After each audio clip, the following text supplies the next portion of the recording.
Ladies and gentlemen, a brand new episode of Liquor Talk starts now. This is the one thing that is better than a Jet 2 holiday. And the one thing that, that you can listen to and you don't have to worry about getting caught with your boss. Ladies and gentlemen, Liquor Talk, it starts now.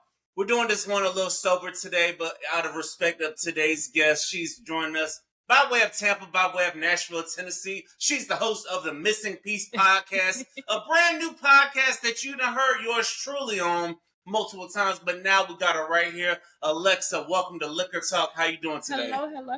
I'm sleepy. You sleepy? But I've been driving around all day. I have been driving from coast to coast, it feels like. But I feel that. But overall, I've had a good day. Today's been a good day. I mean, it's been a weekend, I guess you could just say. I know how you feel. I'm there. Look, I'm alive and I'm well. Yes, and I appreciate you for thugging out because I had somebody that was supposed to be on the season premiere. How about I want to do the podcast, but then come day of, they're like, "Oh, I'm tired. You guys sit this one out." Me, I'm like, "Okay, I remember that." You take notes of certain things, you take really notes of the people that show up for you even when they're tired. Because I've had to do it a number of times where somebody told me, "Hey, got recording today," and I was like, "Ah, shit, I'm tired. I just did this 12."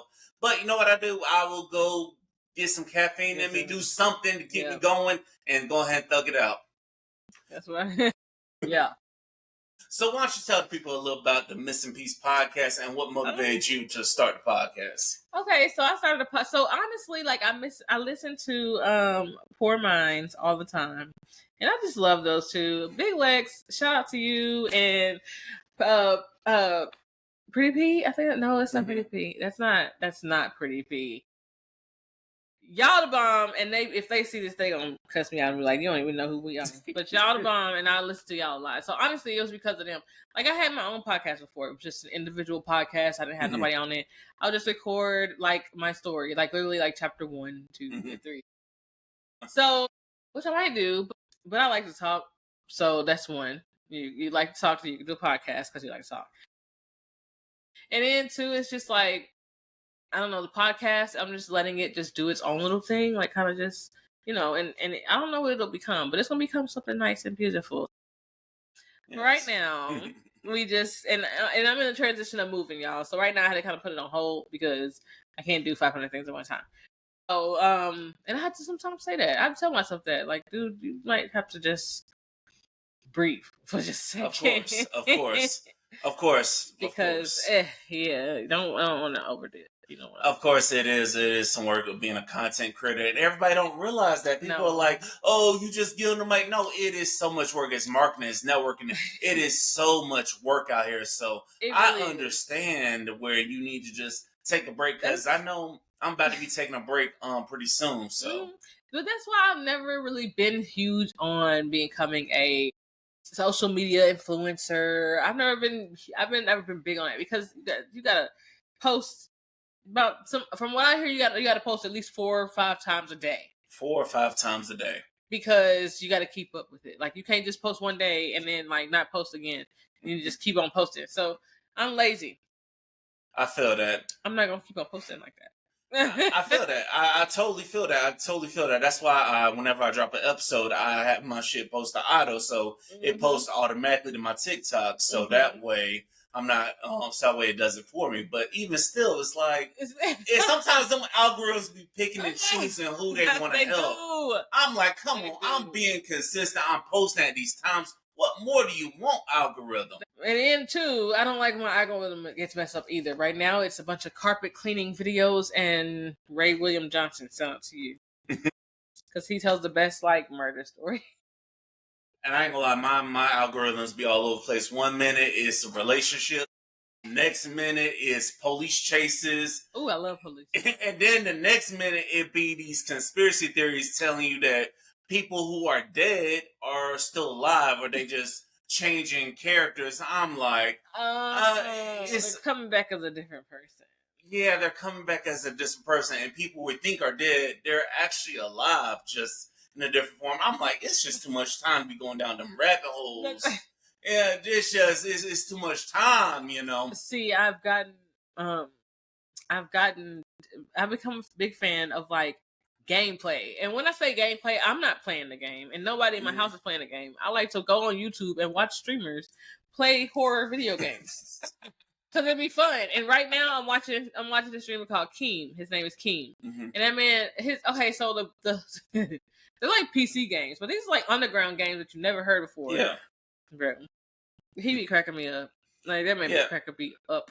Yeah, but I like watching people play games. I'm not playing it. So too. Sometimes if I get a new game, I might watch the streams play to figure out how the hell did I beat this damn game. And I might just go in there and figure out, okay, you recorded a video on this, so let me go ahead and figure out how to beat this damn game. So exactly. There's plenty of things to be streaming on, and also shout out all the streamers watching this live stream as well. Team, shout out me. Yes, shout out everybody out there. So what motivates you to go ahead and get started with podcasting again? I just when I want to do something, I just do it. When I want to do something, I'm like, all right, I'm gonna figure out. Like for example.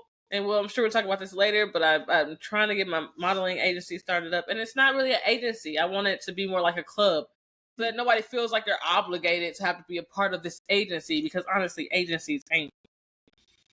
Anyway, but I want it to be more like a club because that way I send out casting calls, we go to different casting calls together or like we'll have different workshops and things like that. So like, but you're not obligated to have to do it. Like you just pay as you go. It's not like and first of all, and I'm not finna sit out here and act like I just got it all together because I'm not finna sit here and make somebody pay about $250 and I don't even have all the resources myself. 200, wow. Yeah, I had to pay that one day. Wow. Was it from a reputable company or was it from one of them companies that just approached you that slid your DMs like, hey, come sign on with us? It was neither. It was a local name. Just pay it like that. So because of the name and it's locally known and things like that, people just believe that you're gonna go and shoot for the stars. And honestly, I was put in a group chat full of casting calls and was like, yeah, this is for New York Fashion Week. Okay, well that's great, but y'all supposed to help us get there, not just throw a casting call in and expect for us to be able to take off work. And then they had work in it. They didn't come out. But honestly, and honestly, and I want to say this and I'm gonna shut up. I just feel like every time I see the person who runs this agency, and because I broke up with him. I was like, yeah, because I was getting my own shows. Mm-hmm. I was getting my own shows, my own photo shoots. I was getting my own, and I'm not like just staying in Tampa. I'm like going everywhere else. Like, what do you mean? But it's called researching, and then you just figure it out. And who you know is who you know. Next thing you know, I went to a casting call today, and as soon as I got there, it was like, "Oh yeah, you did it last year, so you're gonna do it this year." Sign the name. All right, cool. But then I also got there and and ended up getting into a like a workshop. I didn't have to pay for it, but I was there and I wanted to work on my walk. So the girl who was running it, shout out to Marshina. The girl who was running it, she decided, hey, let's practice your walk. I'm gonna have to practice still, but now I know how to turn and not flick my leg like I do. She said, what is that? That's just something that kept me balanced. But again, if I can find my own stuff, then I don't need no agency. That's real. I don't need no I feel like that applies to everything, like whether it's modeling agencies, sporting agencies, or agencies that will hire talent like us, like content creators. Mm-hmm. Sometimes you make more money working for yourself compared to dealing with an agency because, when you deal with an agency, let's say you get a big payday, they're going to want their cut. And then on top of that, they're going to include things like, oh, remember when I paid for this? They're going to have a running tab of everything that they done paid for. Remember. And then as I owe you, and then they're going to be like, did you read your contract? And that's why it's like, and that's what it's like the music industry. That's why it's like, that's why I say shout out to everybody who's independent right now because you could do it yourself. Because it's ridiculous out here how they just destroy you, once you get that big payday. And then on top of that, like honestly, it needs more diversity in Tampa. So honestly, a lot of things are just like not including everybody anymore. And I feel that people forget where they came from. Hello. So like you forget where you came from. So you just automatically think that I can say a lot, but long story short, that's why I want to do like a modeling club because there's a lot of beginner models that I always end up with or talking to and they nervous about their walk and things like that. But see, here's the thing: beginner models aren't going to get into this agency when these have, mind you, because I didn't get into it. It took them like 6 months to finally send me an email. Yes, I think I went to their casting call, and I was really big on wanting to be scouted by them. I ain't gonna lie. I was huge. I was like, I want them. I want to be with them. They seem like they do all these events and da da da. And they go to New York Fashion Week, da da da, this and third. Okay, so I wanted to. I'm not gonna sit here and lie and say I didn't want to. I wanted to be a part of that. I wanted that name. And so when they finally, I went to their castings, I worked their events, all type of stuff, and then they finally sent me an email and said I've been scouted. But here's the thing: you have to pay $250 up front, and it's not refundable. So. Damn, and it's not refund. Oh hell no! So me sitting here like, cause what really threw me over the ledge with it was the fact that like y'all are throwing out casting calls in New York. Like I could just get up and just like take off of work for a week, go up to New York, and then come back. Or they'll put like not necessarily casting calls, but they'll say some stuff. Oh, the workshops they had, mind you, agencies have workshops because they want you to perfect your walk.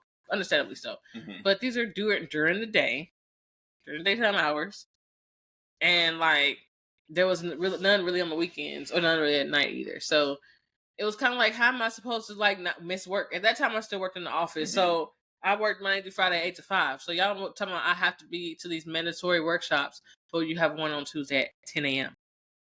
Yeah, it sounds like they're wanting you to just drop everything and be your working models. That's not flexible. That's not. And I'm flexible, sorry, but y'all, I just paid y'all $250, so now I'm in the hole. But I paid y'all $250, so y'all not finna pay me nothing. And then they still do casting calls with like why would y'all do a casting call when y'all gonna supposed to cast your own model? Wow, that is some of the downsides of dealing with the modeling agency. And I don't care what nobody says. You don't see a lot of black people in the modeling agency. You don't see a lot of black people in the modeling industry, period. You see like the petite, the skinnies, a few black people. However, you do not see a lot of black people in tons of magazines. You don't see if it was a ratio from white to black, they're gonna choose the blonde-headed woman because she can do else more with her hair, or she can fit their sample clothes. That's something else too that I've learned, that apparently designers make these sample sizes. Sample size is like a size 2. Damn, that's messed up. 2, size 3. So maybe even a 6. You might get up there, but probably not. It's hard to believe we about to be in 2026 and we still hearing this about the modeling industry, how you can barely get in as model if you're black. But what happened to all the supermodels out there that, Tyra Bankses, the Naomi Campbells, those should have inspired some more people to give them some more credibility and also give them some more opportunities. But that's messed up. You would think so. You really would. You would think so. So, I mean, honestly, like I said, I want to do a home model club where you're if you're short, because that's something else too. Height is a thing with some agencies or some shows. You have to be at least 5'6" as a woman. Sorry, I'm 5'2". So that's automatically out the window. You have to at least size ranges between like a 0 and like a 5 or something like that. If you short, if you big, thick, how do you want to call yourself? I call you thick. If you're a beginner, even if you're an intermediate or if you're an advanced person, I want them to be a part of the club, because this way we learning from each other, and then we're not like just being like, yeah, I know about this event, but you can't come. No, we're not gatekeeping. No, here you go. Here's this event. You want to ride with me? Like, what's up? I don't know. The modeling agencies. Yeah, we need more black-owned modeling. I thought there would be some, but I guess not. I guess that's something us black folks hadn't tapped into. Not yet. Nope. Because I feel like that I feel like people think that black models are automatically taken care of. Like, that's just how I feel like that they feel they're already taken care of because they're a model. That's not the case, baby. We don't follow agencies. We don't do all of that. What we do is we just bounce off of each other. And if a black woman is not too fond of another black woman, then it don't work. It's sad. That is sad. You would think black people would want to come together and work together and make things happen. Come on. It is sad. Yeah. Hey, no, I feel that because I do get disappointed when there are black podcasters say, hey, I don't want to collaborate, or they say they want to collaborate, but yet they don't show up. Yeah. And that does disappoint me because I'm like, you got all these other races of people sticking together. They come to America, they stick together, they grind together, but not black people. Black people, you get in where you fit in. Black people, it's who you know. It's literally who you know. Yes, definitely who you know. It's sad out here. Black people, we got to get together. How else are we going to want the rest of the world to take us seriously if we always separate from each other? Exactly. Sad times we live in. Ladies and gentlemen, this is Liquor Talk. If you don't know, now you know. Shout out to everybody that's subscribed on Apple Podcasts, Spotify, iHeartRadio. Also, real quick, y'all, this is an appreciation episode. We do appreciate all of the guests that showed up, appreciate the subscribers, appreciate the people that show love, that tune in, that always showing love, that always giving positive energy. We want to, this episode, definitely want to take that this time. This episode's for you all because you all are amazing. Y'all kept Liquor Talk going because I kept going for y'all. Because every time I say I was about to say the hell with this, I get one DM or I might get a couple of DMs me saying you inspire me or I want to work with you. So, hey, to all the people out there, keep going with your dreams. You just never know, ladies and gentlemen. Just keep going. Keep pushing with your dreams. I just want y'all to know that on this episode, we really do appreciate y'all because Liquor Talk is 7 years strong, ladies and gentlemen. 7 years strong, over 300 episodes, over 200 different guests, over $10,000. We are 7 years strong at this thing and we still going. So shout out to everybody that is tuning in. Shout out to all the people out there. And if you're like Alexa, get started with your podcast. You never know because we out here. This ain't no gatekeeping. We ain't one of these motherfuckers that's gonna be bitching about. Oh, there's too many podcasts. Why are so many podcasts out there? Everybody got a. We're not. I'm not. We ain't one of those. We equal opportunity around here. Now, I'm not gonna lie. I did have someone who reached out to me and was like, "Yes, you should reach out to such and such," and I was like, "I'm not reaching out to somebody. I'm sorry. That seems mean, but like when somebody." They was just, first of all, I didn't know who the person was. Like, they was just like, hey, my brother's going to be in town. Like, you should ask him about being on your podcast. And I'm like, I don't know your brother. Look, I hate when people do that, too. That does get annoying. Who is your brother?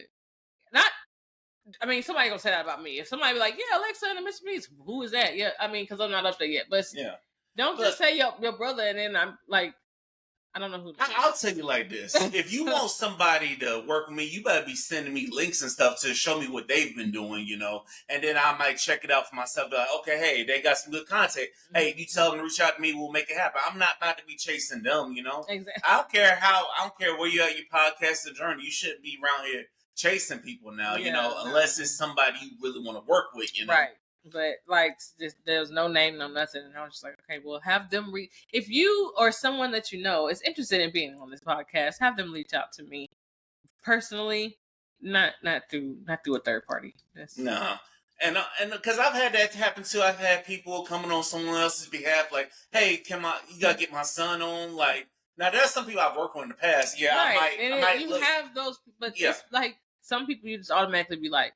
What made you just decide to say, "Hey, you should put my brother on there"? Like, I've had that happen too. Like, somebody might randomly hit me up, like, "Hey, I see you have a podcast. I'd be interested if my son can come on." But then, you start to talk about that. But like, come on. Nah, and also that needs to be where your your daughter should be speaking up for themselves. Exactly. So. Exactly. It's not that hard, because I've had that happen. I've seen that all at all. So, and also the annoying people and you people out there talking about promoting podcasts. So we all just get out of my DMs. Who's promoting podcasts? I don't know. No. And then you have to the scammers, them scamming ass people. For 2,000 followers, it was $150.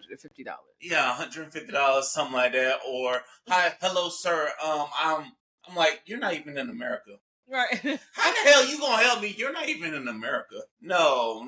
I need somebody here. I need somebody that looks like me or at least is in America, what I'm saying. So before we trust those scammers that will slide your DMs at 5 a.m. Like, why? Hey, I'm a professional podcast.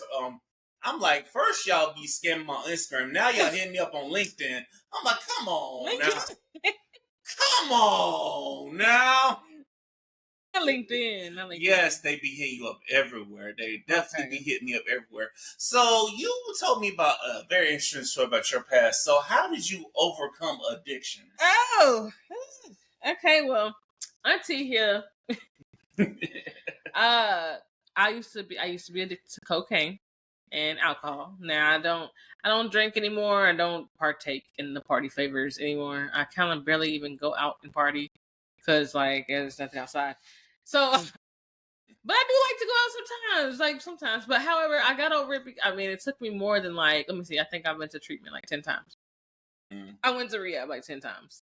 And I went to rehab in Nashville, which is my hometown. I went to rehab in Chicago.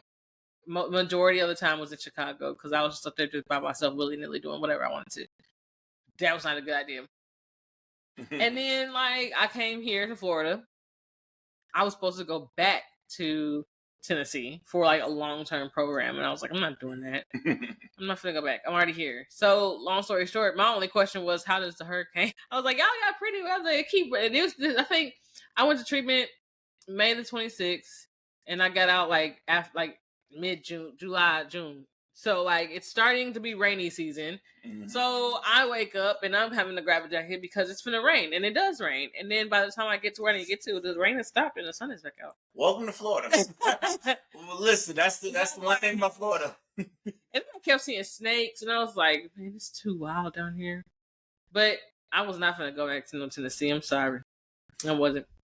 I know Tennessee is your home, but what's wrong with Tennessee? It ain't nothing there. It's nothing there? It's nothing there. Not even no black people? What about Memphis? No, I'm saying it's nothing there for me. Like nothing there for you. There's nothing there for me. Like nothing up there screams motivational, encouraging, nothing. Not to me at least. But that's because I already took the wrong track. So like right now, the only thing I know about Nashville is the track that I took, and that's not a good track. Down here, I don't even want to even fathom to think about where is the cocaine, because why would I even be looking for that? So I don't have any type of connections to nobody down here. So I think it makes it a little bit easier, because usually when you have to leave, they say to change your environment. Change your environment. That's true. Change all of that. Change the people. Now, mind you, you take you with you. So if you decide you want to move, change your environment and all that stuff for the better, it's not going to be anyone else's fault if you decide to go back. If you decide to go back and you outside and you got your drink with you and you drinking and stuff and you decide to just that's on you. I hate to say that. And I mean, addiction is very horrible. It's not on you if you can't stop. That's different. That's a different story. But it's on you if you decided to pick up the gun and shoot yourself. Let's just put it like that. If you decided to pick up that gun and just say bang, that's your fault. Like I feel like that's sensitive. It's sensitive, but I understand. What I'm trying to say. I understand where you're going with this. I understand that. Basically, you're in control of that situation. Thank you. So if you decide to pull the trigger, then you started another journey for yourself. There's many ways that you don't have to pull the trigger. You can leave the safety on. You ain't got to pull the trigger. But then addiction itself, once you in it, that's not a choice. I don't think addiction in itself is a choice. I think that the first choice is a choice, but after that, once you're swallowed in it, it's not a choice. It's like I have to. Yeah, understood. For my body, like. So at what point were you like, I need to break out of this if I want to change my life, if I want to live a long time? Because you get strung out on drugs and then you might wind up dead somewhere. Like, because I've heard stories about models passing away from being out on strung out or drug overdoses or maybe they just off themselves. Right, yeah. So, and that's something else about the modeling agency that I ain't with. Like, that's why I don't do agencies either, because I feel like, and it might be different, but a lot of those stories are coming from girls who either couldn't be a certain weight, so they had to make sure they stayed under a certain weight. Like, that's a lot of people. Why people do drugs for real, especially in like the entertainment industry. Like, you got to keep a certain look, appearance. Like, and if you under one of those agencies that's just Paris, not even saying, because see, listen, that's something else too. I feel like everybody think that bigger girls can't get into nothing. Yes, you can. Yes, you can. Yes, y'all can. However, it is more difficult because, like, I remember I talking to this woman. She actually is a model coach and everything. She's dope. I ran into her. She was great. And so, she was like, if nobody invited me, I would just still go to the show, and then I would still go up to the designers. But that shouldn't even be a thing. Like, why can't I get my own little 15 seconds of fame on a New York stage because I'm not small enough for your little bikinis? Like, that's gonna be sad. So a lot of models, they do they use different drugs to make sure they don't go above a certain weight limit. Yeah, and I bet them agencies don't say nothing about drug addiction, or so it just kind of gets swept under the rug with them. And because it's the entertainment industry, period. Like, I feel like once you make it into the entertainment industry in places like New York, you know, the entertainment industry, for example, Tyler Perry, all that stuff. Like, it's a lot of stuff that be going on. It's not just models. That's true. Like, me and my mom was talking about that the other day. Like, that Matthew guy that was from Friends. What's his name? Mm-hmm. He was paying his doctor to give him ketamine, and not just small amounts. We're talking about big, huge amounts. So why doesn't addiction not get talked about enough within these agencies or whatever you're trying to get into? Like, because that's they very want alarming. money. They want the money, and the money is on the runway. And if a model cannot get on the runway, then they don't get no money. So maybe they don't care about a model having like an overdose or anything like that, because the model is doing what she can to stay on the runway and on a contract. That's crazy. It sounds to me like McDonald's ain't the only people that have a deal with the pharmaceutical companies. See? It sounds to me like some of these modeling agencies, they might have a deal with their hand in the pharmaceutical companies to keep pumping out drugs. They sound like they done invested. You got the modeling agency. You got like the what's that, the gym and all that. What do you call it? Bodybuilding. Mm-hmm. You know what I'm saying? They on steroids. That's why they dick little. Nobody don't care. They on steroids, females and males. I don't care. Nobody. They just. Not everybody does it, but it gets done. It's a scary thought, but it's true. It's definitely true. And what's sad is when it's somebody black, they want to make it national news. Meanwhile, other races of people been getting away with it, and ain't nobody popped them when they're after them. And what's crazy is black people, we be beating the drug test, yet there's some other races of people who they ain't the ones getting popped. But it's for mental health reasons. Mental health. Listen, we take mental health seriously. We do. When it is, I definitely do. But it's just so crazy how it's always a mental health thing with them, and it's not one with us. When, to be quite honest, a lot of us don't. Okay, so our mental health, as far as black people go, we're learning that we need to be in therapy and stuff a lot more, because I mean, that's one thing about me. I'm ready to be in therapy. However, Alexa also lost a job and then got a new one, but my benefits don't come in until September the 17th. So with that being said, I can't even if I wanted to get a therapy session, I don't have $40 per session to pay for therapy. Good. I don't have it. Let me find that therapist. Okay, I'll come see you.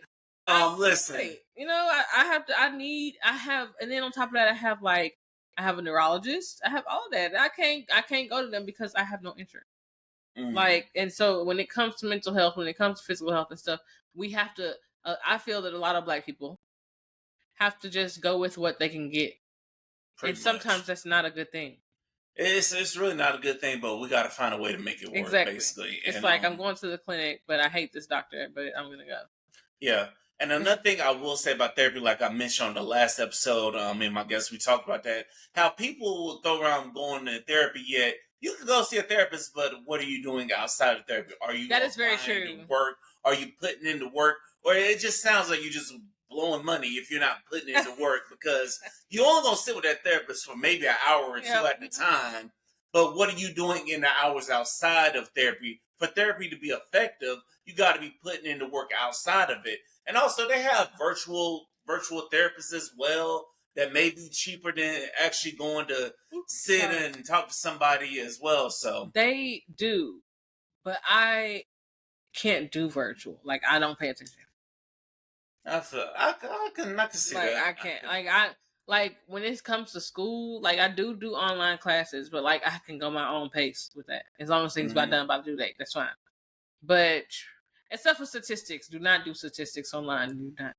Oh hell no! I barely passed. I literally passed with a 70.9. Damn. So I passed it, but apparently there's another math class I would take if I want to get my master's and my bachelor's and all that stuff. Yeah. But anywho, long story short, we just it can be downing sometimes, because think about it, like everybody else has this opportunity, all these opportunities, but meanwhile we gotta jump through fucking hurdles, and we gotta have the goalposts pushed back some every fucking time that we say we meet one standard. Now we gotta meet this standard. So I totally feel that. So overall, addiction, it could be in your backyard.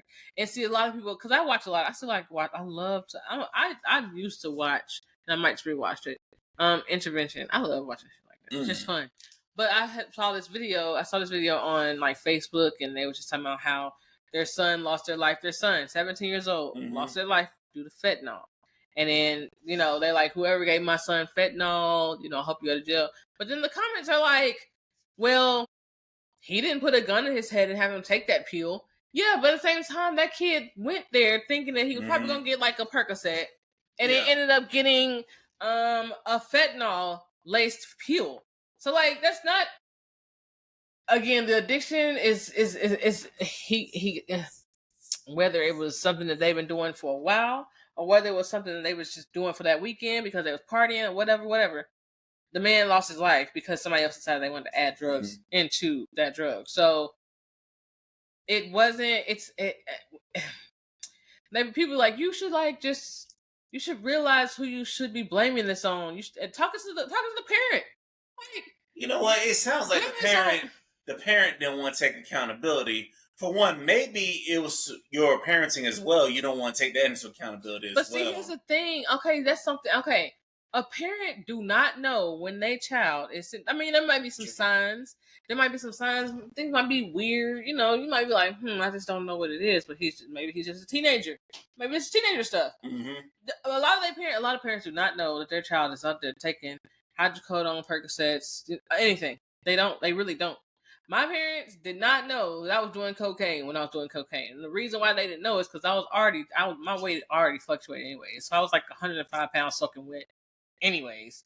And so they couldn't really tell that I was losing weight but gaining weight, but losing weight but gaining weight because I was on cocaine. They didn't know that until I decided to take myself to treatment. I told Mom, I said, Mom, I need to go to rehab. And they thought that it was because of, they thought it was because of the fact that I was doing marijuana. They thought you were doing marijuana. No, Dad said, it's because you were smoking. Are you smoking a lot of weed? I said, Daddy, I wouldn't go to treatment for this. That's not that. That, trust me, I wish I still was, honestly, but that's not what that was for. And so when he finally found out, he was like, oh, wow. I was like, yeah. So my parents didn't even know either. Like, so while people are out there saying, like, the parents should be accountable, like, they're not parenting right, some majority of the time they don't know. They don't know what their child is in. Come to think about that, it's true. Parents don't know because kids are good for hiding shit. Good for hiding. They are definitely good for hiding shit. You don't know what's going on. And also, not a lot of parents are safe spaces to where their kids can talk to them, because a lot of parents, we grew up with them old school parents where you can't really talk to them because it's like talking to a brick wall. Right, and then you might get smacked in the process. Ooh, smacked and wound up in the hospital. Because why would you come to me and say some crap like that? But see, yeah, no, that's what I'm saying. Like, some household, it's not the parents' fault. It's not even the child's fault. It's that fool that decided to put fentanyl in the drug. But again, that's a big, that's a debate for years. That's a debate. That's going to be a debate for years. Like, oh, well, take accountability. Mm-hmm. It's always going to be a debate for years now, I realize, because anytime somebody dies from a drug overdose, they always want to put the blame on somebody. Mm-hmm. And I'm just like, and in reality, it's to blame on a lot of different people. You can blame everybody for that. You can blame the person, you can blame the drug dealer. So just like Michael Jackson. Michael Jackson had a little something going on too. Like, but people just fail. They just think that that's not gonna work. Like they just feel like, oh, that's not going to. That's not how it's supposed to be. Like it's Michael Jackson. He should be fine. Listen, Michael. Rest in peace to MJ. Is. Yes, rest in peace to You. MJ. Yes, rest in peace to MJ. And also, and you never know who might be setting up the drug deals as well, because there be people working behind the scenes that might be trying to set you up, so they may send a drug dealer your way. So it's a whole bunch of blame to go around. Because you just never know, because you hear stories about Hollywood how they might see somebody on the rise or somebody who's not falling in line. They might send somebody to, set them up. Because you hear about those kind of different stories. Listen here. If you ain't around the right people, it's gonna be. Because I ran into a model one time and was very proud of her, but then quickly found out that she used a particular drug. And I was like, why? And she was just like, I just want to try it. And I was like, oh, it's gonna be a long road for you. You can't just be certain drug. You cannot just be like, oh, I just want to try it. Because they're not going to give you like some baby dose or whatever. They going to give you the real shit. Unless they one of those people who like constantly want to be around all the time. So they'll like start you off with small doses. Like smaller doses here and there. And then they'll go from there. And then like next thing you know, it's your fault. You didn't. You should have told me not to give me this much. Honey, child. Man. It's crazy. It's a crazy world we live in. TikTok do better. Yo, oh my God. That's another reason why I stopped going to because, excuse me, I just said that. Okay. Yeah, certain things you can't say on TikTok. I'm like, come on, TikTok. Y'all want us to be great. We telling Congress to fight for y'all, and this is how y'all treating us. We telling the government to fight for y'all, to fight the app still is around, but But overall, I'm glad to hear that you beat your addiction and you are continuing to be progress and continue to stay clean. So, what was your inspiration for staying clean? Because I hear stories about people, they might go 1 or 2 years of their being clean or 3 or 4 years of being clean, but then all of a sudden, out of nowhere, they relapse. That was me. I would go in the treatment and then I'll be fine for like 30 days, maybe 60 days. But by 90 days, I've probably already relapsed and back in treatment or haven't relapsed yet, but I'm on my way. And I mean, I guess, again, now, today, I just honestly just be like, things suck. Life suck, okay? That's true. Do not get me wrong. There are days where I just want to go and grab a bottle and then just take it home and just drink until I fall asleep. There are days where I just want to like to do that, but I don't because I know where that takes me. So like I'm an herbalist per se. That's fine. That works perfectly fine with me. A lot of people are like, now that would not be that would be very frowned upon in like little groups and all that other stuff, which is perfectly understandable. Because some people just are like, I can't smoke that. That's just not, I can't do that. Like, understandably so. And for me, within my first year, I was not trying to like be an herbalist. I wasn't. I was trying to just, do it straight away, do it right, learn a lot about me within the process. But then my father passed away. So damn, I'm sorry to hear that. I'm so sorry. So that right there, I think. Okay, let's see. After a few months, because once it happened, I just surrounded myself with a bunch of stuff. That's what I do. I would just like, try to avoid it. Mind you, there are still some days where I'm just like, that's why I need therapy. But at the same time, I had a meltdown. And then I was trying to find like a little AA meeting, but there was like not one for another hour and a half, which was really weird. And then I started smoking again. I mean, it just works out because that wasn't something that would turn me to something else. So I had to but that's my sobriety journey. So like that still keeps me out of arm's reach of a bottle. Like, and then mind you, if you are a person who are, I don't know if y'all have been noticing, but there has been a lot of different drinks that are non-alcoholic that has different things. Yeah, like mocktails. Yes. But they have things like adaptogens and stuff like that to kind of help with anxiety, depression, all that other stuff. Focus, energy, all that stuff. Also, I know there's plenty of mocktail bars around. So, yes, I know this is Liquor Talk for those of you at home. I do know, but we are on a we do be sober, you know what I'm saying, and everything in moderation. We don't go to the exact extreme. All I might need is one little sip and we good. Not kill the whole bottle. Listen, Yeah, I see? know, I know that. Yes, I know the name of yes, liquor companies. We do want the sponsorships. We definitely want the I sponsorships. definitely You want know, sponsorship right now. but listen, we gotta respect everybody out there on their sober journeys as well, because we gotta show them love too. Because I've had a lot of people come to me like, "Oh, I could be on the podcast, but I don't drink." But I'm like, I want to hear people tell stories, you know, about how they overcame addiction, because because you were able to overcome it, and maybe it'll inspire someone else to go ahead and beat that addiction. Yes. You know, And again, y'all, everybody don't have to go. Some people are like, well, I didn't have to go to rehab. Everybody don't have to go to rehab. If you feel like you can stop something and you feel like you can do it with you and your community, don't try to do it by yourself. If you have a community of people who's like, yeah, we'll help you, then take that in consideration, because I know there's some friends out there that if you go out on with them to lunch or something, and then you already telling them you want to slow down drinking, but you order a drink, they gonna drink that for you. They gonna take it from you, and they gonna drink it because you have a goal. Be around those type of people. Yes, you do. So and also to my company owners as well. If somebody buys you a drink, you better take that shit, go pour it away. You know what I'm saying? Because that's the that's the fastest way to lose business right there. If you show them to work drunk all the time, so Exactly. But everything in moderation, guys. For my drinkers and my non-drinkers, and for my people that do the herbalists and stuff. If you notice that you can't function without it, then maybe you do have a problem. So. And know when to go get help, Yes. Because I don't need to hear stories of you're dead or you might be in jail because you done spazzed out on something. So yeah, and don't be afraid to ask for help. Like, some people feel like if I ask for help, I'm weak. No, I always ask for help. It could be the littlest. It could be the littlest thing. I'm gonna ask somebody. I'm gonna get in one of my Facebook groups. Somebody know the answer to it. Always, yes. Shout out to Facebook. Yes, Facebook groups have definitely helped me out so much. From helping me out with like finding little cheap things to fix transportation, and also people to get me out the house too. So yeah, shout out Facebook groups as well. Utilize your resources. Yeah, if you're a part of a group, really be a part of a group. Like, it's fun. And then once you actually are, see, I've been an admin of a group and was invited to be, and then we had our own little admin chat and stuff, and that was fun. But we went our separate ways.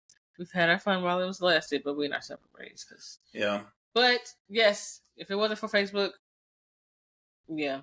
Yeah, and also I will say as well, if it one that's what really started the guest boom as well. Facebook groups, the different podcasting groups on Facebook, that's what really started to boom, and it really opened up me being comfortable bringing other people on, because you never know. I found that people that you don't know, they will show up faster than the ones you do know. Yeah, that's true. Sad but true. But that's a sad case. But Tampa people do better. Tampa is slowly getting better, I don't know. When my car got towed, 717 parking. Them assholes. Okay, I was about to say I got words, but it ain't coming out, so it came out anyway. Thank you. They gave me one ticket. I knew I had to pay that ticket. That's fine. It said you have 30 days. Now, this is how they get you. On the ticket, it says you have at least 30 days to pay it until any penalties happen, right? But then it says under it, any unpaid parking tickets will result in like your car being towed and things like that.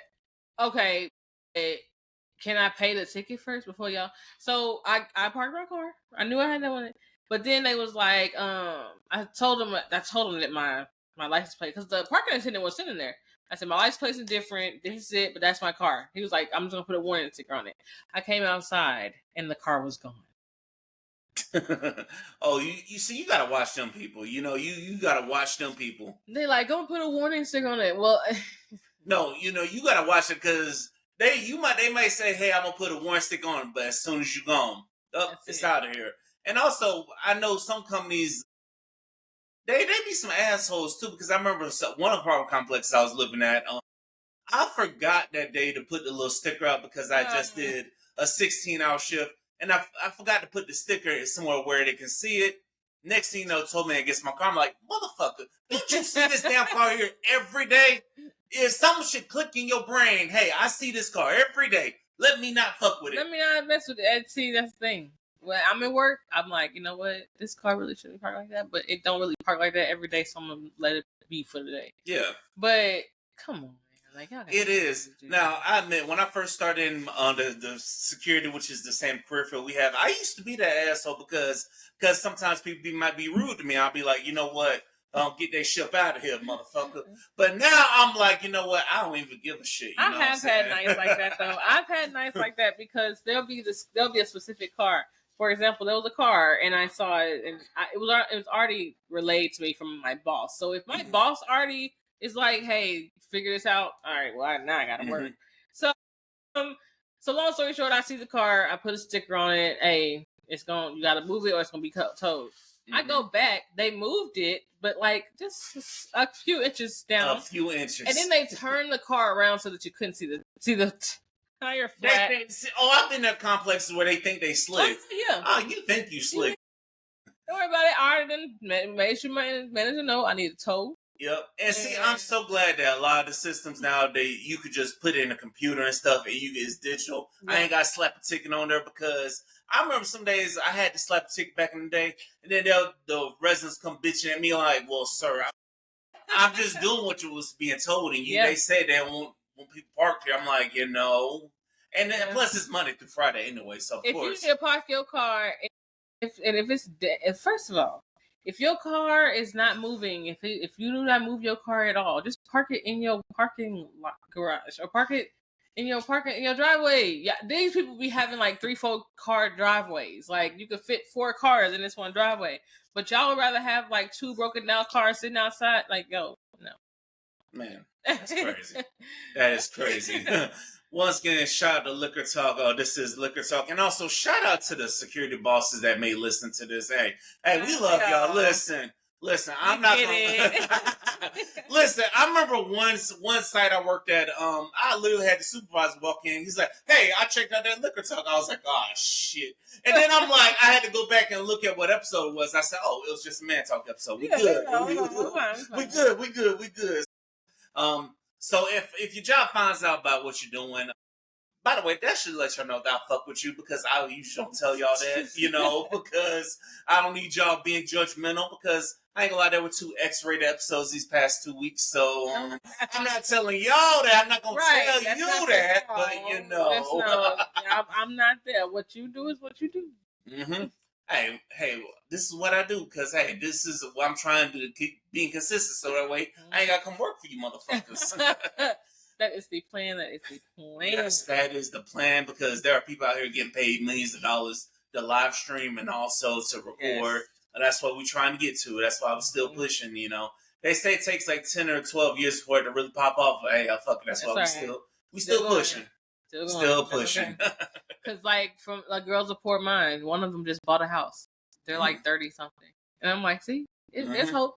There's hope. Yeah, and I tell myself this all the time because I see there's people in their 40s getting married, and there's people in their 40s doing big things. So I always say there's hope. You definitely got time. So for all you people out there, they're like, "Why you're this age? You should be doing this." If you're not trying to help me do it, take a talk. Yeah, I need you to shut the fuck up if you're not trying to help me do it. I don't know even why y'all even. Thank you. Because some of them forget that they had their own journey as well. Yeah, don't do that. Y'all really do forget y'all journey. No. Now to another thing we're going to get to. I believe we were starting to cover this on your podcast, dealing with relationships. It's like, I feel like technology is ruining relationships because they got this thing called the T-app, and I'm like, man, look at here. It's just... So I've never been on this app. I hear about it all the time, and apparently they about to get sued. So of course they about to get sued because there was because they had a data breach, and now all y'all telling on yourselves, and I'm just like, you need a damn app to tell you that this man ain't shit. Yeah. I'm like, what the hell is wrong with you? What the hell's up with y'all judgment? I thought the tea was gonna be about tea about everything. It's just an app for women about dudes. And you gotta do all this verification just to make sure you're a woman. Yet I've seen some creators, I've seen some men throw on wigs and act like they're a woman. I'm like, seriously? Yeah, I've seen that. I'm like, I can't make this up. Yes, it is all women. And I'm like, what do you? I don't know what they're gonna do if a man get on there and sue the woman for defamation of character. And also, in my advice to those people, use the app sparingly. Use it like you use Rate My Professor for those of y'all back in college, because everybody will be on Rate My Professor. They'll look up their professors, but then you get the professor, you realize these people lied on this professor. Mm-hmm. And also, remember, some of those men do have a past, and also because we can't judge people based on their past, And you know what? And that's why I look at people like, hey, all on it. It's like y'all looking for something to judge this man based on. You don't know this man heart. You don't know where this man was, and you can't hold a person's past against them. I'm so intrigued to just want to know what. See, no, we use this verify, we delete it, and I gotta take a selfie. I can't even get in. That's crazy. You gotta do all of that for that damn app. I can't even. I'm gonna do it when I get home. Cause I want to see, like, okay, so like for example, I'm in a Facebook group. I'm in a Facebook group. The one, it's like, are we dating the same guy? Oh wow! Yes, I'm in that. And for all of y'all, oh, she going public. Listen, I ain't saying who is in the group. What I'm saying is, one of them posted out. One of them posts I saw, I tell you what, that was a crazy post because I met that guy. Wow. When I first moved here, I met him, and he told me he was a certain age, and he told me that he didn't have a job because he's a party promoter and like that pays him well. And then he had the audacity to ask me for money. He basically asked me for the money to purchase his perfume. Wait, what? Sorry. So, wow, I thought it was just the men that would be getting asked there, because I've had women on dating that's asked me, hey, can I get $20 for gas, or can I get this? Or I've even had people DM me on Twitter like, hey, I'm like, ma'am, you don't fucking know me. Like, you don't know what the hell I am. You don't know if I'm a robot. You don't know. Who are you to be asking me for money? Why are these people so comfortable asking for money? Like, mind you, it was a casual. First off, don't ask me for money. This is casual. It was a casual thing because I had just had a rehab and I was like just in this little sober house full of all these women. Honey, I got needs. And then they had a rule that like you couldn't have a boyfriend. I said, you really got messed up. And so long story short, I met him and it was just a casual thing. I didn't mind that. That's fine. I knew what it was. I didn't care. But it's so funny because on this post, like I was seeing, I literally like put several times the things that happened because we linked back up again after a few years, and then now all of a sudden the person is like living in a hotel. He quit his job because he's making a business, and he has these books that he writes that's like they're very encouraging. They're tips on good relationships and things like that. But come to find out, he's 40 years old and he still goes to Ybor every Saturday. Damn. See, I'm in my 30s. I don't even go to Ybor every Saturday. I go every once in a blue moon. I go every once in a blue moon. Yeah, literally every once in a blue moon. What do you mean I'm finna pay $20 for parking? For real. That's one thing. Sometimes it'd be like 15, but you gotta catch it at the right time. Or you better get you a street parking. Street parking was $4. Damn, that ain't bad. But, or if you go at the right time, like because sometimes if I get there early enough, then hey, the garage is only like $10 for the whole night. I'm like, okay, we're good. Mm-hmm. See? Man, back in the day, Hillsborough County Sheriff's Office used to be able to park for free there, but they put that shit to an end years ago.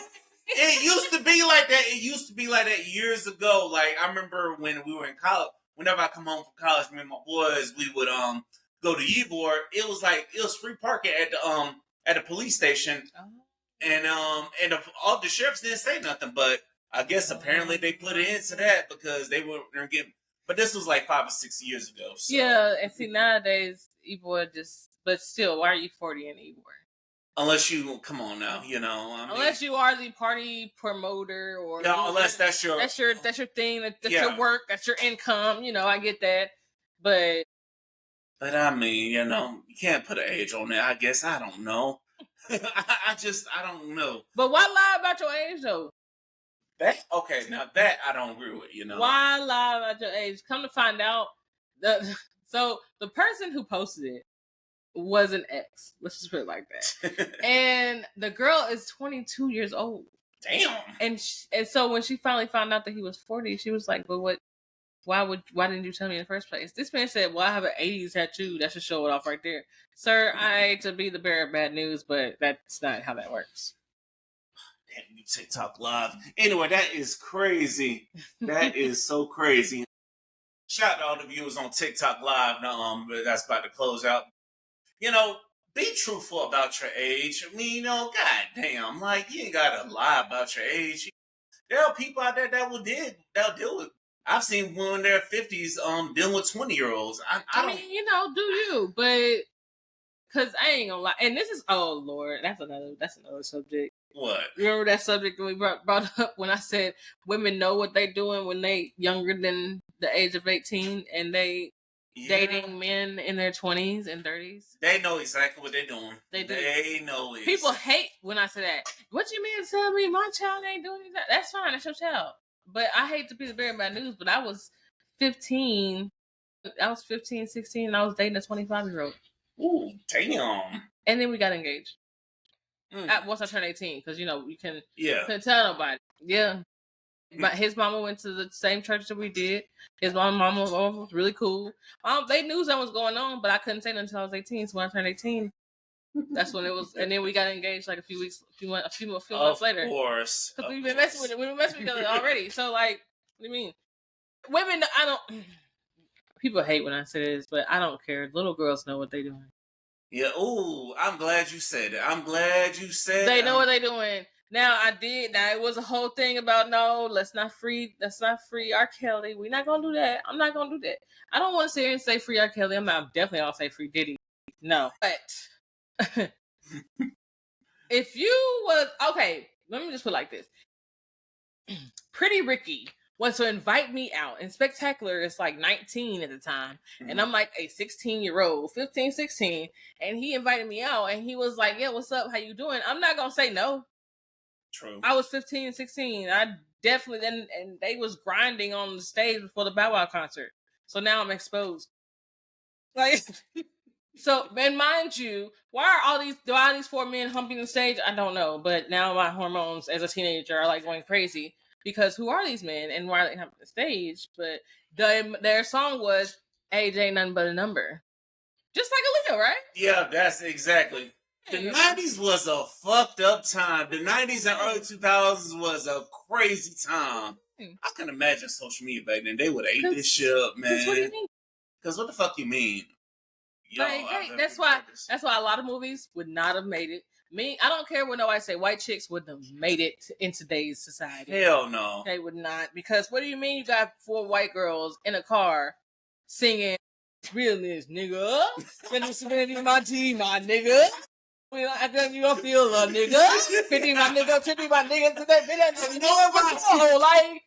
And nobody noticed it either. I'm like, what the hell you mean? Now after Black Lives Matter, if we see anything like that, we finna go out.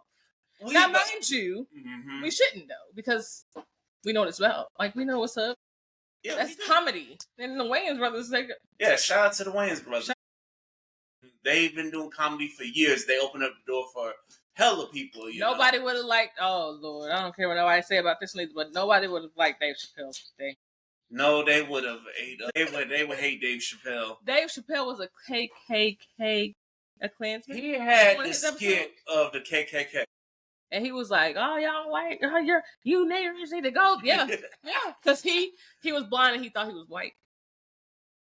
So he would go in front of all these people. Now people just be like, "Okay, we'll accept him because he worked for us." That wouldn't fly today. It damn sure wouldn't fly. That would not fly, but it was funny. It was funny. Like back in the day, it was funny.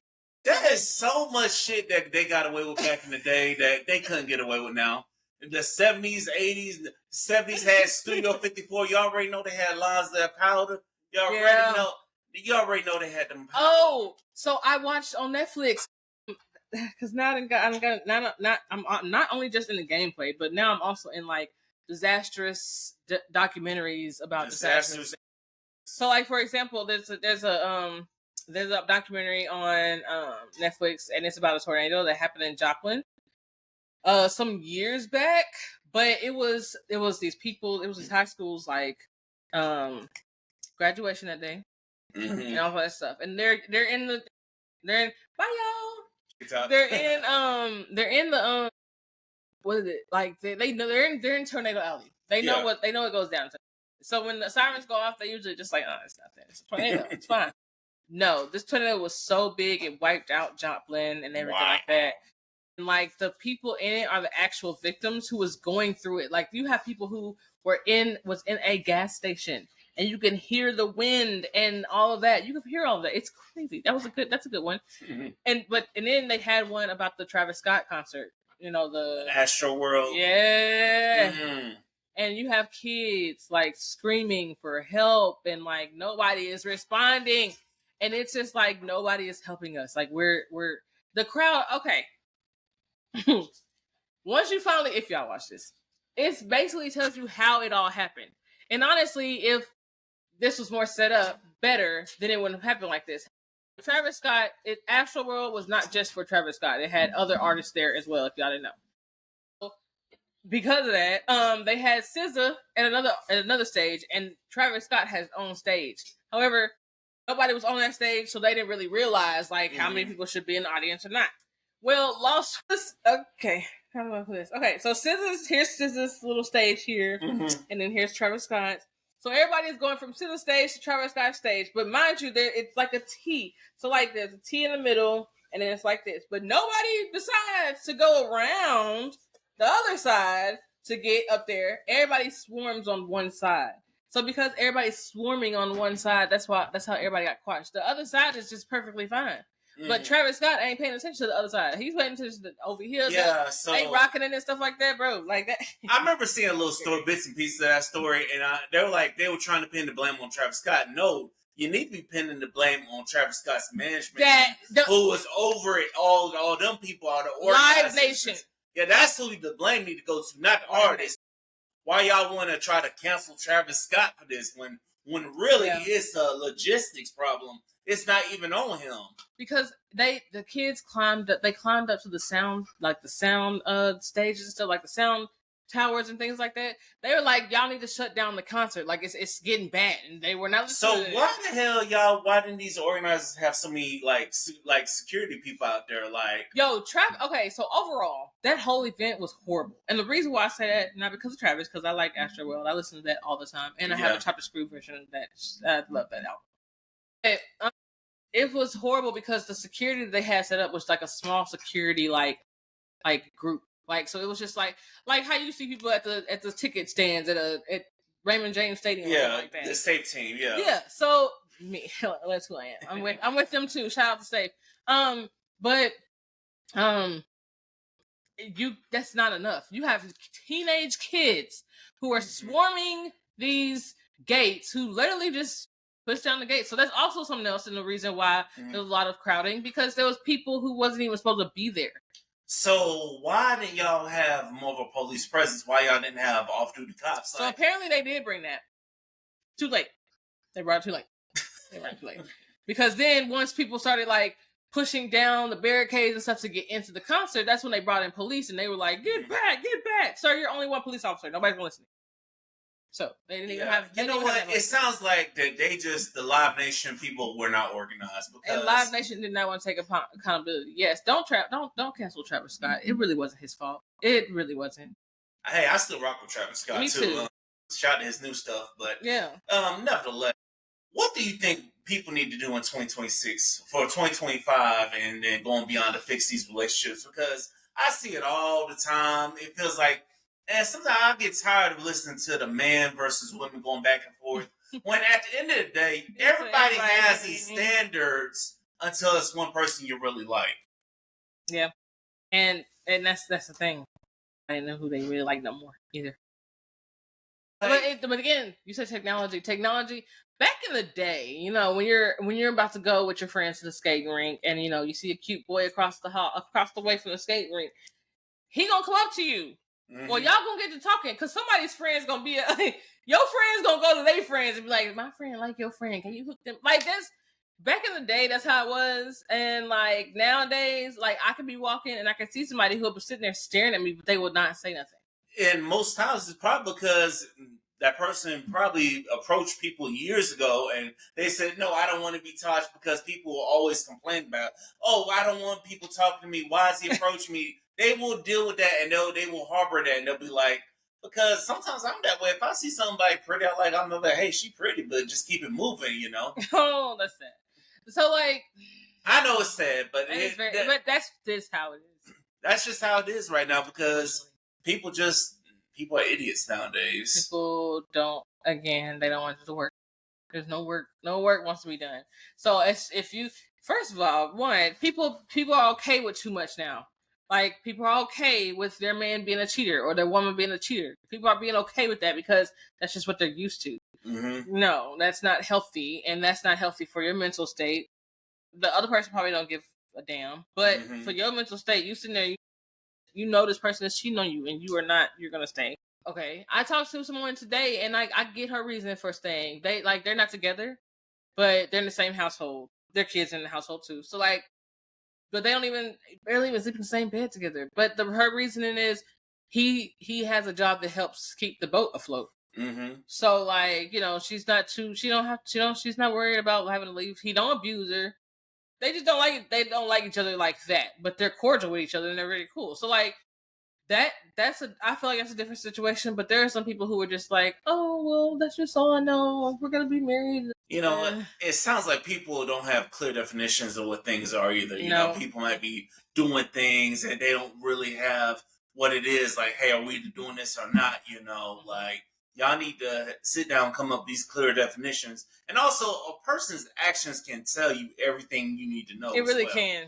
But I will also say don't be fooled by a person's actions because they may be showing you consistency. They may be consistent, but you need to see what happens when things start to fuck up. Like, I'm not saying we all gonna fuck up with somebody, we gotta see what happens when adversity do hit. Does it drive us away from each other or do we come back together? Because the only way you're gonna make it with somebody and be in a relationship is if you deal with somebody, y'all go through some things, y'all come back together as if it didn't happen. Exactly.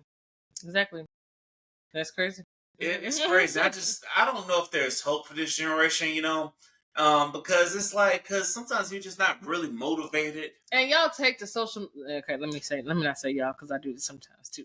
I think we all do. Take it to social media. Like honestly, y'all, if y'all ever go to my Facebook, y'all gonna see a bunch of screenshots because I show exactly what I go through on these freaking dating apps, which I don't have anymore. But like the ignorance, okay? And people be thinking I'm lying when I tell them stories. I'm like, no, this is it. Let me show you.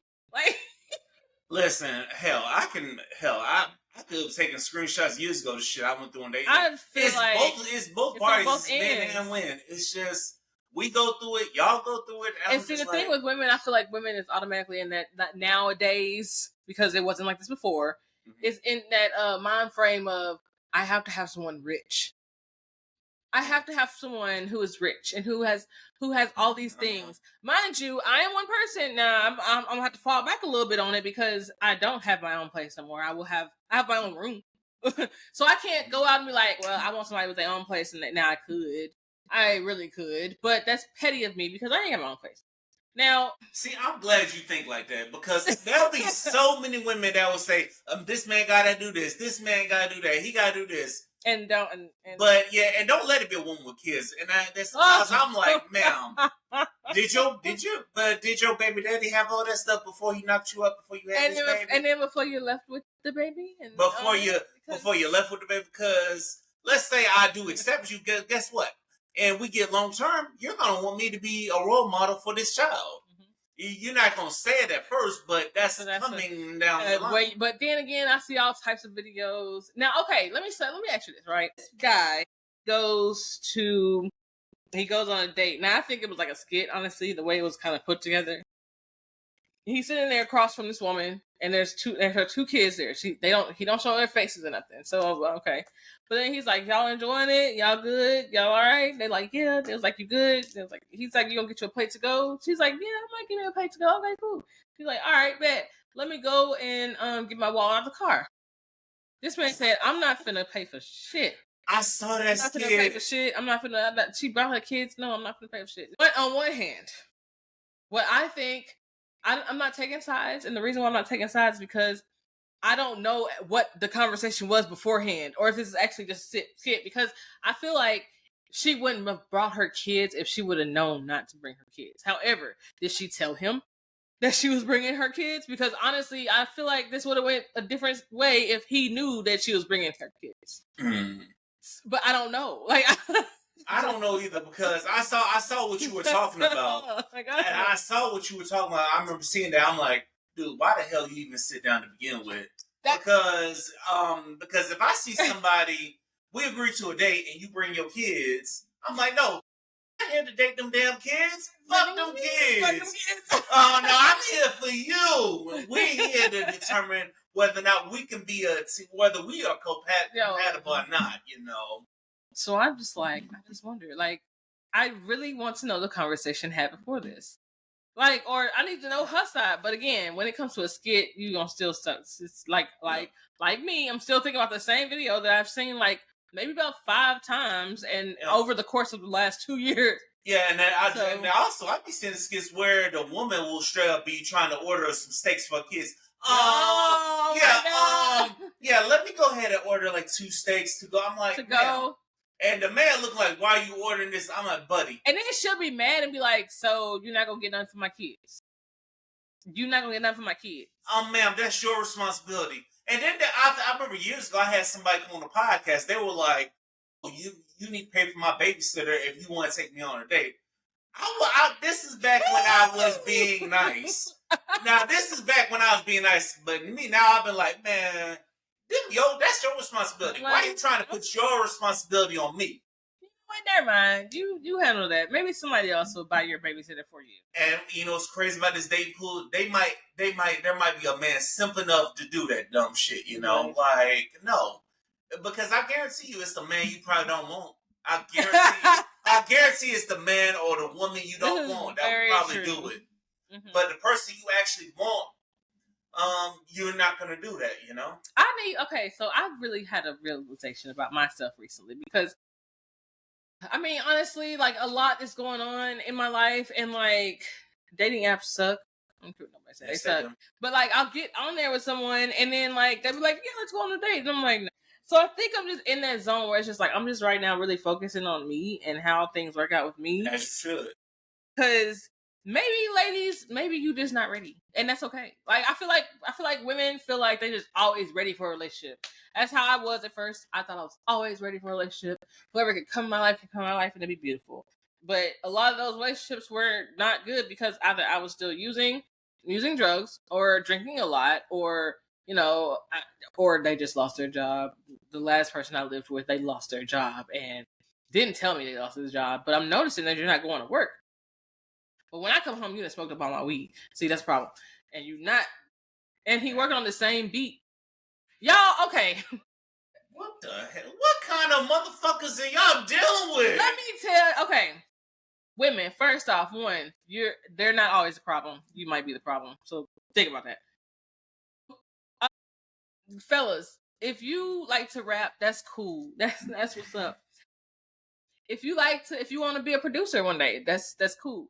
Now, here's what I'm gonna ask you behind that. What are you doing to attain those goals? Because here's the thing: you want to be a local rapper, somebody on the app.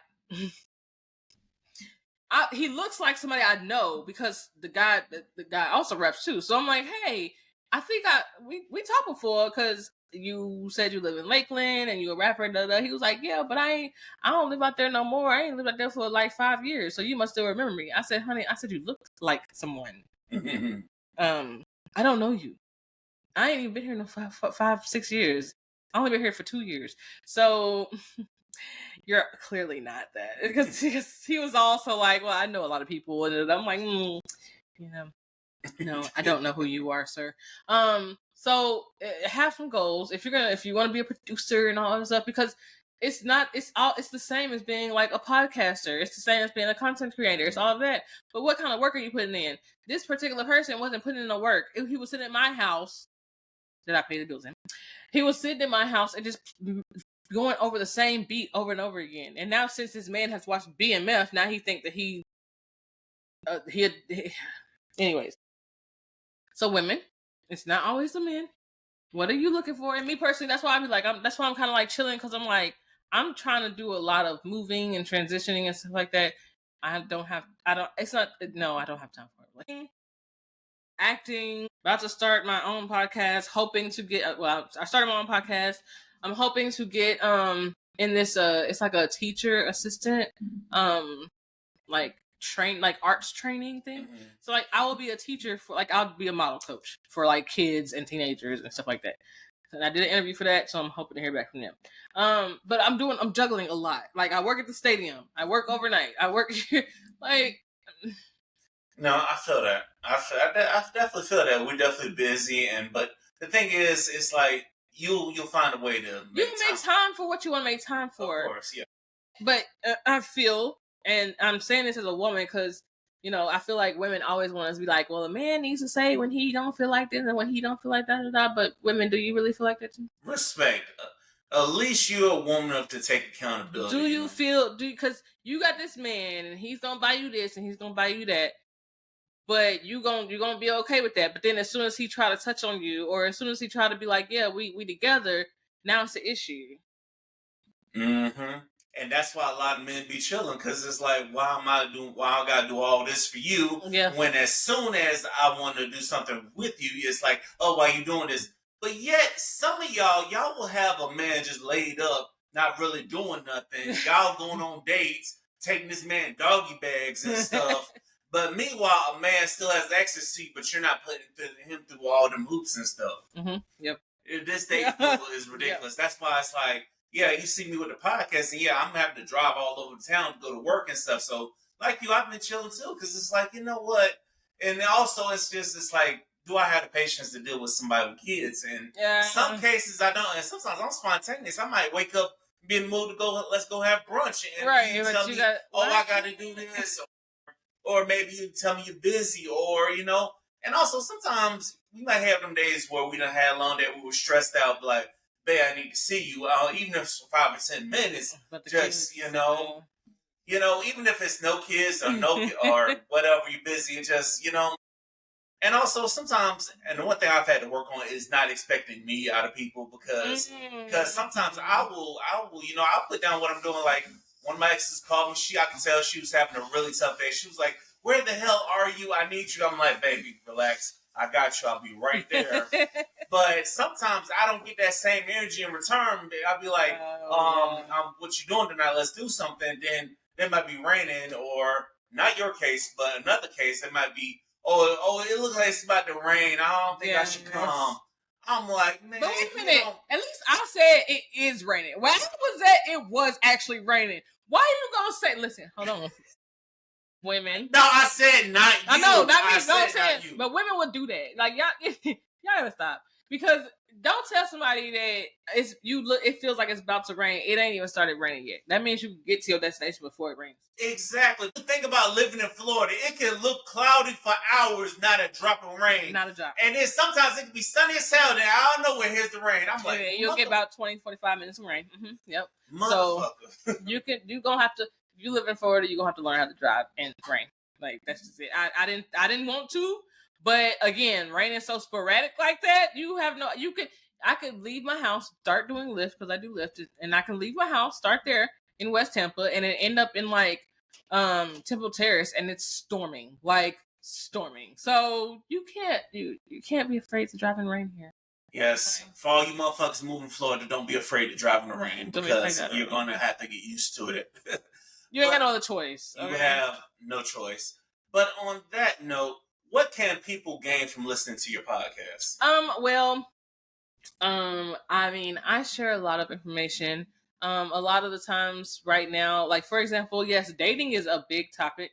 I feel like a lot of people are doing dating as a topic, but we all are looking at like everybody's avenue. So like what I do on my podcast is I don't just have like a guest, or I don't have like that. I try to have like at least four people total, including me, sitting around there talking about their different input on it. It does take. So, you listen to a podcast, you're like, yeah, okay, I want to like smooth out just like that. Like, that's not how it works. I finally utilized the timer. I finally utilized the breakdown of topics, because my first few episodes were just like, a general conversation, and everybody was everywhere. So like, so it's a lot of work too. But yes, I'm glad I did it. yes, and also you showed me you a real one too, because there was one time where I remember one morning you had texted us, you just not feeling it because life was life, but then 5 minutes later you're like, "Fuck this, let's go and film up." I said, "You was a real one." You showed me something that day, so I'm like, you earned my respect. I'm like, okay, she needs something. If I can make it, I'm gonna beat up for her, because I've done episodes with plenty of people that may, hey, I'm just not feeling it today, or there might be local people as well, but I'm just too tired, or I'm in pain, or doing this, doing that. They got people. I'm saying is people have 50 million excuses about life. They do, and they couldn't get going, but not you. And I know not me either. No, not you either. Shoot, because I was supposed to be here Friday, but it was raining, and I was kind of upset because I was like, dang. Then on top of that, I was going from Tampa to Wesley Chapel too, and so I was like, I gotta. No, that understood. That would have been. Understood. But but yeah, like it's. I mean, honestly, I love what I do. I feel like a lot of stuff is gonna come out of what I do. I just don't know how yet. Yeah, that's the one thing I tell myself too, is keep pushing also. Yep. And also going to podcasts and conferences as well.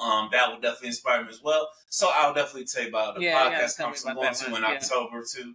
I'm giving y'all asses free promotion again, by the way, afros and audios if y'all listening to this. And lastly, why do people need to subscribe and tap in with the Missing Piece podcast? Because you finna find the piece you've been missing, boo. I'm just trying to tell you. Because here's the thing about podcasts, and some podcasts are like this and some are not, but here's mine. I'm going to give the real deal Holyfield. That day, I walked in there and I literally was like, y'all, I'm here, but I'm not here. Because like it was so much going on, but I'm just gonna be 100% real. So apologies in advance if somebody notices that I'm talking about you, and it's of course sorry, but I have freedom of speech. But I'm also not saying my name, so like it's not like you might not think it's you. You might think it's somebody else. It might be you, but at least you think it's somebody else. So no, I don't just have it geared to be comedy, because I do want to have some deeper topics. Like I do want to have some episodes where we cry, maybe. Like that's the thing. But like right now we're just starting off. Dating is the big topic right now, but I do have a plethora of topics. Somebody told me about a topic about it was a weird topic. I was like, I don't know if we'll ever talk about that, but it could be an opportunity. And listen. Well, Alexa, I want to thank you for blessing the Liquor Talk with your presences. Finally got it done. And also, we'll come back. Yes. And for all you people out there who are looking for your missing piece, I hope y'all manifest discipline to hold on to it once you get it, because you can have it and then fumble it. So manifest discipline, because that's one thing I look for. We all look for that missing piece, but when we find it, gotta hold on to it for a lifetime. Yep. Mm-hmm. But once again, thank you, Alexa. How can the people find you? So follow me on Instagram, the _missing piece podcast, and that's PEACE. And then my personal page, so if you want to see my modeling and all that other stuff, is __ the recovering beauty __. So 2 underscores. I'm not changing it because now it's on everything. So sorry. It's all good. It's all good. But thank you again, everybody. And once again, this was the season 8 appreciation episode. Once again, just so y'all know, we appreciate everybody that tunes in, everybody that pours up with us, everybody that subscribes, and also even the people that show up as guests, whether it's in person or virtual guests. We definitely appreciate it all, because we wouldn't have been pushing this podcast for 7 years without you all. Yeah. So we definitely appreciate you all. Got 7 more years coming, more episodes coming. This is Liquor Talk. Remember, this is the podcast that is the safe space for you, and the place where the more you drink, the better we sound. Until the next episode, we got this thing. Peace.